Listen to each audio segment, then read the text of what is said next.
Richard Spencer at the Conservative Political Action Conference in National Harbor, MD, in February. ReutersJoshua Roberts California fights to contain wildfires as thousands of acres burn. 80% of Puerto Rico is without electricity after a Category 5 hurricane. Las Vegas is still reeling after a mass shooting resulted in 59 deaths. Those are emergencies. Richard B. Spencer, irksome white nationalist, is not. Yet, somehow, through technicality, that is what HES become. Spencer, the Trumphailing Hitlerreferencing agitator who organized a tikitorch parade around a Robert E. Lee statue, is scheduled to speak at the University of Florida campus in Gainesville on Thursday afternoon. The university tried to deny his request but was forced to give in after the threat of a First Amendment lawsuit. On Monday, in advance of Spencer's planned speech, Florida Governor Rick Scott used an executive order to declare a state of emergency in Alachua County, where the university is located. Scott's reasoning makes a certain kind of sense. In August, Spencer's march on the University of Virginia campus in Charlottesville drew protests, counter-protests, and eventually resulted in the death of Heather Heyer at the hands of a white nationalist who drove his car into a crowd. Spencer's original request to speak at U of F in September was denied on the basis of potential unrest and threats of violence.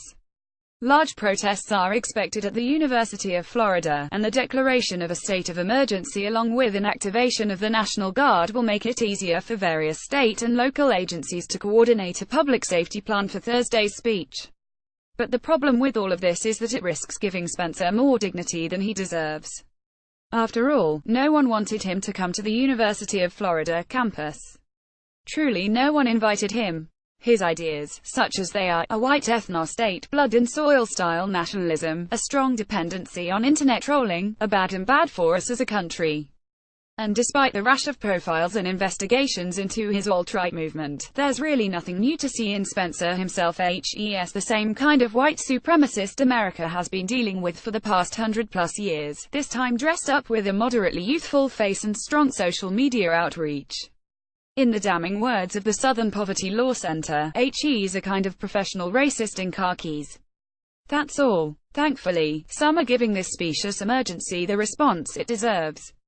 In the note that he sent to students and staff in advance of the speech, University of Florida President W. Kent Fuchs suggested a worthwhile approach: do not provide Mr. Spencer and his followers the spotlight they are seeking.